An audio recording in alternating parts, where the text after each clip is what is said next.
Welcome to The Cut, a Redeemer podcast. Where not everything makes a Sunday sermon, that doesn't mean it isn't worth talking about. So we've created space to dive deeper into topics and to talk about some of the good stuff that just didn't quite make the cut.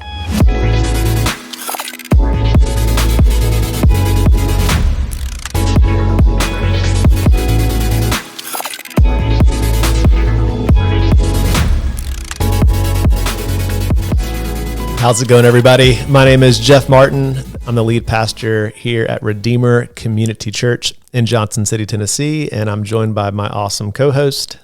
My name's Leya Martinez. I also work here at Redeemer Community Church. Don't think I said that last time. Leya Martinez. And so this Sunday, we've tackled some hard topics, and this Sunday we opened up the church hurt topic. Yeah. And hard to do, still in process for me personally as a pastor of learning so much about this. And so the journey is not over, or I'm not coming from a position of figuring it out. But so interesting to me is as people are not going to church as much, people are trying to wrap their minds around or heads around, why is church attendance declining? Why are people walking away from the church?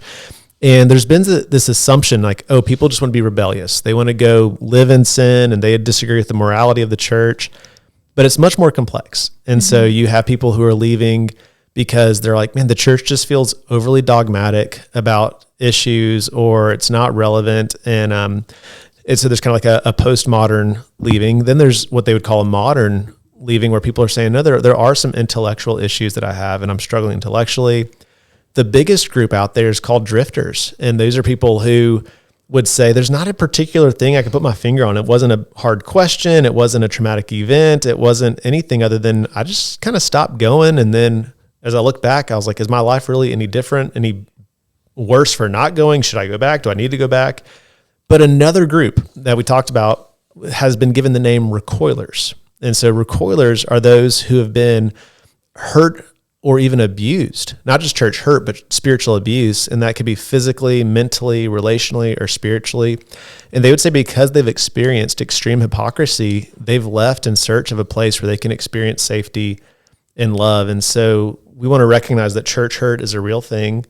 It's gaining a voice with, hashtag church too, I think is the, it's kind of like not the right person to ask. Yeah. So there's like a hashtag Me Too movement, and there's almost like a church too movement where people are saying like, yeah, like I've been hurt in the church as well. And so we want to open up and say, how do we begin to talk about this? How do we begin to learn how to walk with people who have experienced that? And how do we create a culture where we're not the culprits, or we're not the ones who are creating church hurt? And I don't think it's ever been my intention, but I would say like, yeah, I've been a part of it, and I want to get better. So, yeah, I think that you framed it really well right at the beginning, Jeff, when you were saying that, you're learning. It's not something we figured out, because I think, going into this conversation, we get that there's going to be all kinds of people listening to this that are all across the spectrum, and we just want to approach this really lightly and gently.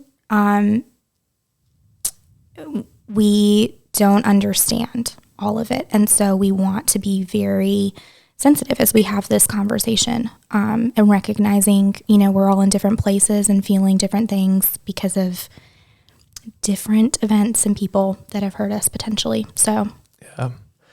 So, I want to get back to church hurt and talk, what are some things to do if you find out you hurt someone? What do you do if you've been hurt? But before we dive into those topics, something that got cut from the sermon was around the issue of Christians being hypocrites. And so like, well, I think it's kind of like I feel like a theme underneath this, but not necessarily the same thing. But I think a lot of people did have questions on the front end of this series about, whether it's someone saying my dad acted one way at church as a Sunday school teacher, then at home he was totally different, or I heard a pastor who was preaching one way on a Sunday and people thought he was one person, but then I knew him throughout the week and saw him at the baseball fields, totally different guy. And so what do we do with that hypocrisy? Why is it that some Christians say they believe this and act not Christian at all? And so something I was reading up on was talking about just the different levels of convictions that we have. And I thought it was really interesting because they said you have public convictions, which is what you want people to think you believe. Then you have your personal convictions, which is what you really like sincerely think you believe, or you at least like, I hope I believe this. Then you have your core convictions, which is what your actions reveal you truly believe. And so when I see hypocrisy, sometimes I think it could be the issue of this person's public convictions, and they're saying the right things. They grew up in church and they're saying the creeds or they're singing the songs, Right. but at the core of who they are, the reason why they're acting non-Christian is because they don't really believe it at their core. Yeah. So, Yeah. Any thoughts on hypocrisy? Yeah. As you're talking, I'm thinking about the verse that, it talks about like, how do we recognize a false prophet? And it says, by their fruit, by what's coming out of their lives, and what is fruit? It's grace, or not grace. Can you get that? Peace, patience, love, gentleness, kindness, self-control. So are those the kinds of things coming out of people's lives? Because then I think we can tell what a core conviction is if those are the things coming out. But that's such a, that's such a cultural thing. I think people find their tribe and they want to, assimilate with their tribe to a certain degree.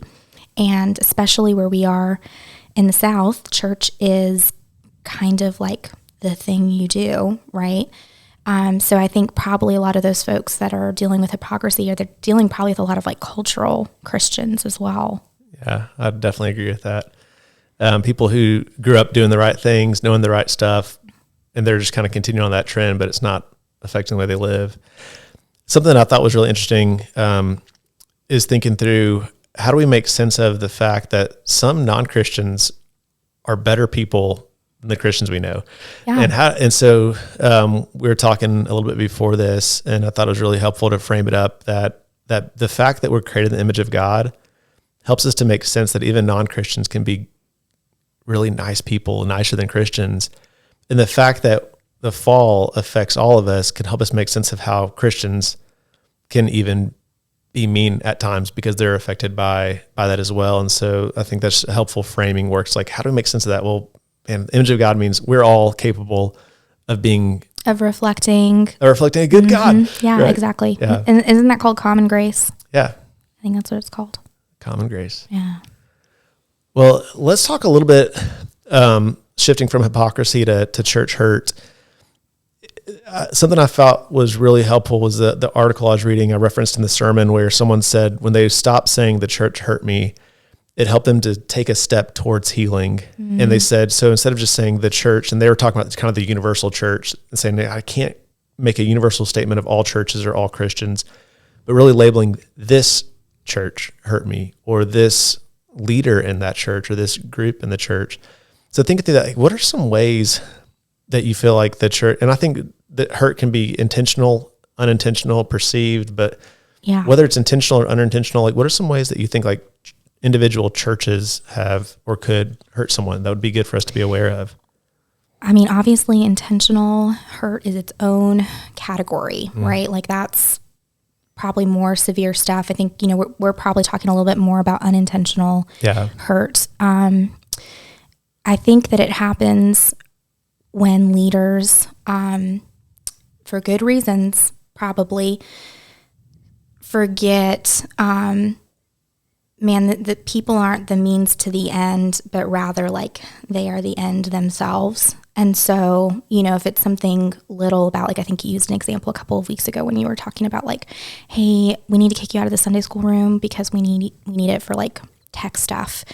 And that person feeling like, oh, I guess my service in a Sunday school leader is not important / not appreciated, not valued. And then all of a sudden, can start the spiral of I'm not appreciated, I'm not valued. Maybe God doesn't appreciate me or value me because of that one little thing that happened. And so I think it's remembering, you person in front of me are the end, not just the means to getting to things being checked off or stuff happening. All of that stuff needs to happen, sure. Like we need to get Sunday done. Chairs need to be shut up. But people aren't the means to the end. Yeah.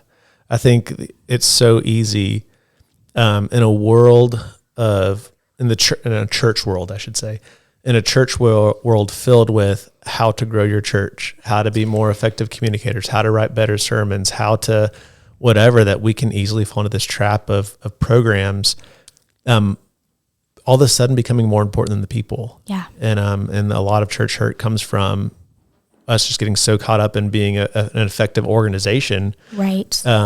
Whether it's good intentions or not, that people get ran over in the process, and a lot of people end up hurt because of the programs becoming the most important thing. That's when you're saying like that means to an end, or so we have to ask ourselves: Are we a business, or are we about shepherding people?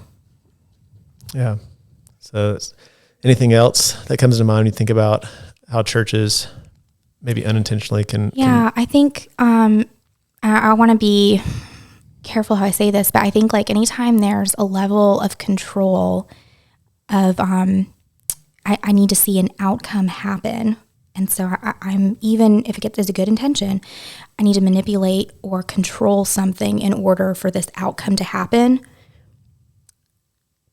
It's just strife, right? Like that is just a situation strife with potential hurt and trauma and potential even like abuse down the road. So I think we just have to remind ourselves like God's in control, right? Like trusting the Spirit. And it's, like even though I have to be faithful in my job, if I am like manipulating, controlling someone, I'm not treating them like they're made in the image of God. Yeah. I think you have the control, the manipulation that happens. As a pastor, sometimes there's this fear of this could make me look really bad. And so you can, whether knowingly or unknowingly, you can start to try to think through like, how do I spin this, or how do I say this in a way, or how do I make this circumstance or this thing viewed from the outside looking in that doesn't cast me in a negative light, and people get, I don't know what the term I'm looking for is, but I think there's definitely a level of people like, man, like the pastor or the staff, whatever, covered their tracks at the expense of me. And I've heard stories of that, and even probably been a part of it. And I would say not knowingly, but I'm sure myself, I care enough about trying to look good, because I'm a people pleaser and I care about my image, that I've probably done it. Oh, I mean, Jeff, we've all done that. Like it would be really wrong if we looked and said, no, I've never done that. I've done that as a leader. I think I said this last time, but bringing everything into the light and trusting that God's going to use that too. And so it's okay that I don't have to spin it, because God's going to use this. And in fact, I think people seeing a leader be authentic and humble, genuine, real, all those things, for me, builds equity and trust. And I don't know, makes me want to follow that person versus, I think they're all cleaned up and tidy and neat and, Something that I've also seen with, and so this shifting a little bit more towards like leadership. So I think, you kind of have a church as a whole, or this church, but then within that church, sometimes it's like this individual leader hurt me. And something that I've heard, and once again, this has been brought to my attention of something that I've personally done, and thankfully for the ones that I know of, ask for forgiveness, but is someone told you something, it's their story, not yours, and then you share it with someone else. And so someone's like, man, like I shared that in confidence. And all of a sudden it was like, you talked about this as a prayer request, or you thought this person maybe knew and you thought you could talk about it, but they didn't know. And now they do. And they spread, but then like, someone's like, man, like, I think there's a lot of church hurt from people. Like I felt this is a safe place to share this, and I did. And now it's gone wrong, or it's wrecked my life, or now it's everyone knows my junk and I'm hurt. Anything else that comes to mind before we move on to just maybe people outside of the leadership structure, just to kind of individuals within the church? No, lead us on. All right. Then we could probably build out a whole list of stuff, but individuals within the church, sometimes people aren't hurt by the leaders, but it's individuals. And something we were talking about a little bit before this is sometimes in the grief process where someone maybe lost a loved one or had a miscarriage or something's gone wrong, and they're sharing that, and someone steps in and tries to provide maybe like a coffee mug saying or something that would be on a coaster or something that they think's helpful. And like, maybe this saying would really help soothe this over. And what happens is the person feels like, man, what my pain and my hurt just wasn't even heard, or it feels like it's almost been just diminished or written off. Like a lot of times, like our inability to listen and our quickness to try to provide answers can unknowingly cause hurt. Yeah, absolutely. I think we can learn a lot, not to like delve into Enneagram stuff, but I think we can learn a lot from the type 4. A healthy 4 can just sit with someone in their stuff and their pain and their hurt and their grief. I think we can learn a lot.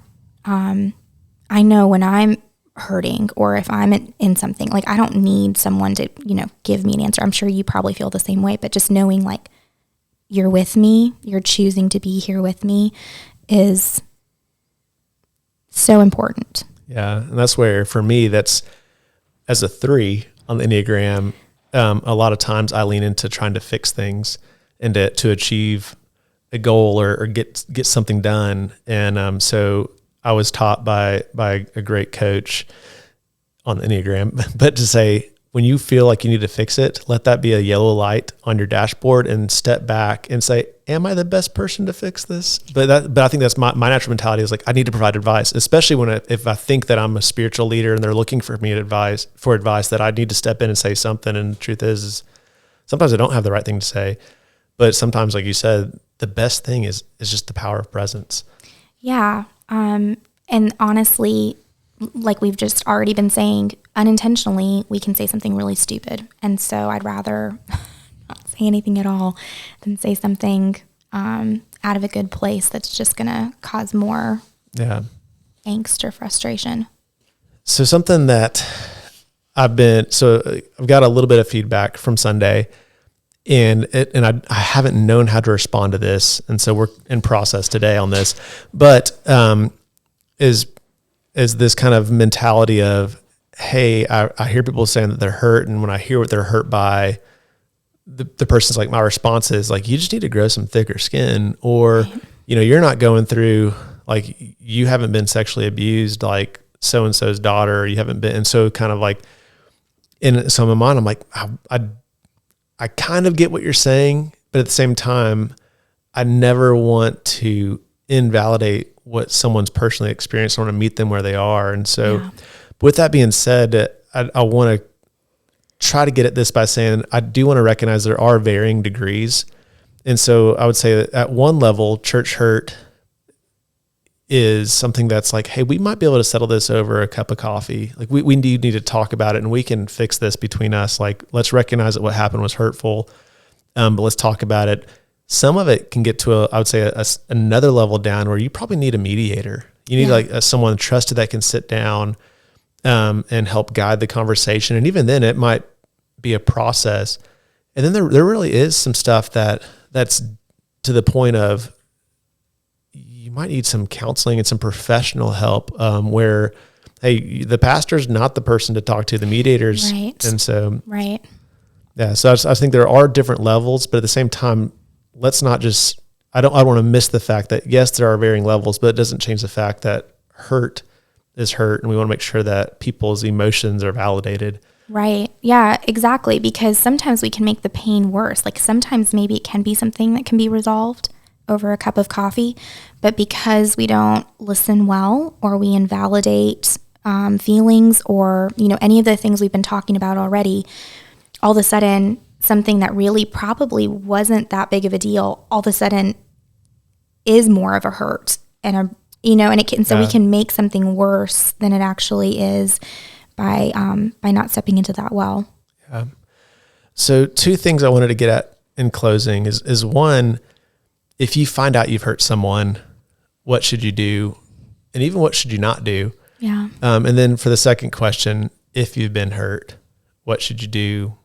What should you not do? So if you're to give advice, so someone says like, hey, I just found out that like I've been the cause of some hurt, what would you say? Like, hey, here's something you should do. Here's something you should not do. Any thoughts that come to mind with that? To the person that's caused the hurt. Yeah.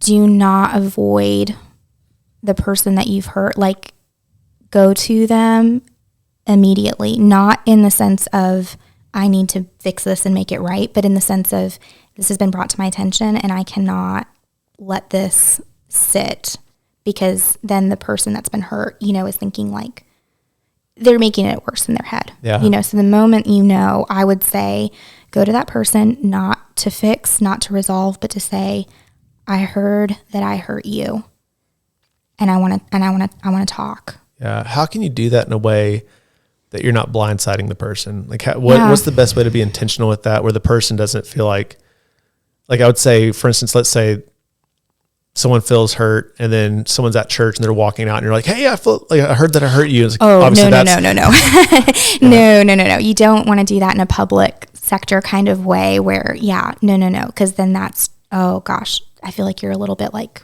not you, generally you, using position or power to almost leverage some of that. No, if you have their number, I would call, and either leave a voicemail, at the very least a text or an email, but that would be like last resort. I would call. That would be the way that I would reach out.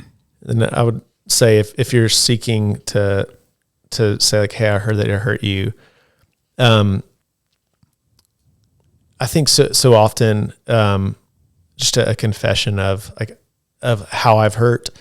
And so many times I've seen this played out where there's a defense of like trying to help people understand why you did what you did. And I would say if I was to talk, if you found you hurt someone, to confess and ask for forgiveness, but don't defend yourself. Do not defend yourself. This is not about you. This is about the person that feels hurt. So this is not about you. There might be a time for that later, perhaps, maybe not, but you're just gonna have to die to that, especially as a leader. That's such a good word. That's something that you'll have to die to. Yeah, for sure, because it's not our goal to make someone understand. In fact, the person that's hurting, that's probably what's partly hurting is that they feel like they're not being understood. Yeah. I think it's another thing before you ask for forgiveness to make sure you're not doing it to soothe your conscience. Yes. Not doing it because you're like, I feel like junk because I hurt this person. I want to get that pain off of my shoulders. It's like, no, don't go for self-centered reasons. Like go for a true, like, hey, I hurt you and it breaks me to know that this is what happened and I need your forgiveness for what I did. Yeah. The other thing I would say is when obviously that person is going to respond however they feel is appropriate and you can't control that. But I would say once be praying for that person and for the relationship, because the spirit in them, right, and the spirit in you can be reconciled. I really believe that. Yeah. And something that's been helpful for me to hear is don't expect that after you've gone to them that things are going to be magically okay. No. That like, okay, I asked for forgiveness and so now like we're good, or that this person, like obviously they've experienced this healing process and now we can just be back to how we were before. It's like to recognize that just because you stepped out and asked for forgiveness doesn't mean that the situation is fixed. Yeah. And forgiveness is a process. Like, so even if that person looks at you and says, yes, I forgive you, because in their heart, they really do mean it. It's still a process, right? Like wounds, words, things like that are still replaying in their head. And even though I can speak for myself, like, even though I want to forgive, it's a process. And so that person is also like trying to show themselves grace in forgiving. And so as the person that's been wrong or has done wrong, to recognize that, okay, they said that they forgive me. I have to trust that. And then just trust that this is going to be a process of rebuilding whatever the relationship was. Yeah. So let's say that you have been hurt. Yeah. So for the person, what should you do? What should you not do if you're sitting there saying, I've been hurt? I would say go talk to one or two trusted people that you trust that are not in the situation, and let them know what's going on and help them or let them help you navigate, because of course there's just a myriad of situations out here, and I in no way want to try to like say this is the way to do it. Yeah, and like we're not counselors. No. And so I think, did we say that last time? I'm a lay person. Yeah. So we're not coming from this from a professional. In no way. Yeah. So This is best practices from our experiences. 100%. Yes. Thank you for saying that. And so, yeah, I would go find a trusted person and let them help you navigate things not to do. Do not go and tell everybody and your brother the ways that you've been hurt, because one, it's really, I know there's something in you that wants to do that, to feel validated in your hurt, to feel like, I'm right to feel this way. But it's not helpful for you. Like, even if you're looking at it completely selfishly, it's not helpful for you. You're not actually able to heal and move past it and forgive. So I would say do not do that. My advice in regards to like whoever has hurt you, I don't know. Maybe you go to them, maybe you don't. Like, I don't know what the situation is. And I don't know if that's always the best practice, honestly. So find people you trust and talk to them, and they can help you navigate. Yeah, walking through it, not in isolation, but with trusted people is huge. Exactly. I think in relation to, like I said, some of the feedback I got, some people are like, thank you. Like, I didn't realize that this is what I was going through. Or, so there's been some positive feedback. Like I said, there's also been people just need to get some thicker skin feedback. And so for that being said, let's say someone's experienced hurt and they have that voice in their head, grow thicker skin. Yeah. I would say if you've been hurt, it's important to recognize what you've been through and to acknowledge acknowledge like, these are my feelings, and to acknowledge and to like, I think of something for me when I was in counseling, they talked about how for me, like, I suppress emotions. And so it's like override, move on. And so they said, what you're doing, Jeff, is you're putting a beach ball underwater and you're holding it. And so you had something happen and it's making you sad, but you're like, I can't be sad. There's no time for that. Keep it down. And you do something else and someone made you mad and you're like, can't be mad about it, move on. And so eventually what happens is that you can't hold it under anymore, and it explodes up in extremes. And that's when anger comes out. That's when depression hits. And so I think if you've been hurt and you're not able to process those emotions, you're holding a beach ball down. You're setting yourself up for a deeper pain or deeper hurt, more extremes later. And so to make sure that, like, don't have that voice in the back of your head, I've got to grow thicker skin. Absolutely not. Be willing to process it. And it's the only way that we can grow in healthy ways, and to deal with things as they happen. And so, I feel like we've already said this, but your feelings are legitimate. Like, it doesn't mean we let them control us, right? Like, that's not what we do, but they're legitimate. And so we can't pretend they're not there. Yeah. And I think for me, the understanding loss and grief. And so I was listening to a counselor say that every loss has a reasonable amount of grief attached to it. And they said, if you lose your favorite pen, it's okay to be sad about, like, man, I love that pen. But is it okay to, like, be on that for a couple days or a couple of weeks or it's a pen, but, like, it's okay. And so, but then losing your mom or your dad, like, there's a reasonable amount of grief to carry. And so I think the same thing with church hurt, like, every hurt has a reasonable response emotionally and so we can't just suppress it. We've got to, so there's a reasonable amount of emotion that needs to be processed with every hurt, whether it's 1 level, 2 levels, 3 levels deep, it's got to be addressed. Yeah, absolutely. Absolutely. And you addressed this in your sermon. I know this is the cut. We don't necessarily like go back to the sermon, but, your voice is valuable and valid, and we need you because you're part of the body of Christ. We need you at the table. And I don't say that to, like, say, well, just push your hurt aside, because that's not what I mean, but we need you. And I mean, like, the whole church, not, just here at Redeemer Community Church. We need you here too, but the whole church. Yeah, that's something in my garage, have a whiteboard, and a lot of times when I'm in my garage, it's my workout space.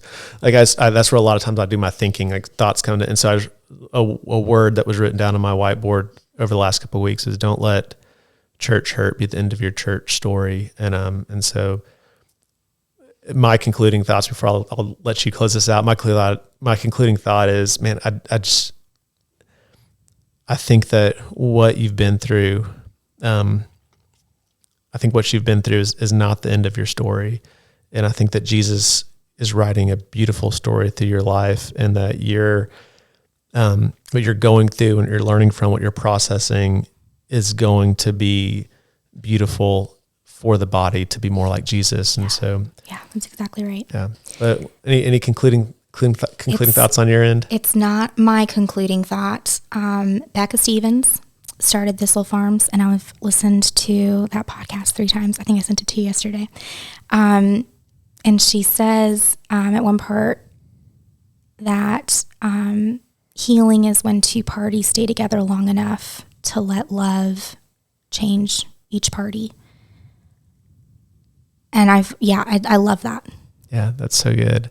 And I know this has been so helpful for me to talk with trusted friends like you and Carter and others, because there's so much to learn. There's so much complexity to this. And so if you're tuning in, know that this is a journey to be on, and we're all in process learning. But I think Jesus loves his church enough to help us to learn. Absolutely. 100%. Yeah. Well, the next cut, we'll be walking through some topics. For instance, we'll be talking about, is God a moral monster? And looking at some of the hard Old Testament stuff, like, is it genocide? Is it oppression? What in the world's going on? And so we'll have some more conversations coming up on following episodes of The Cut.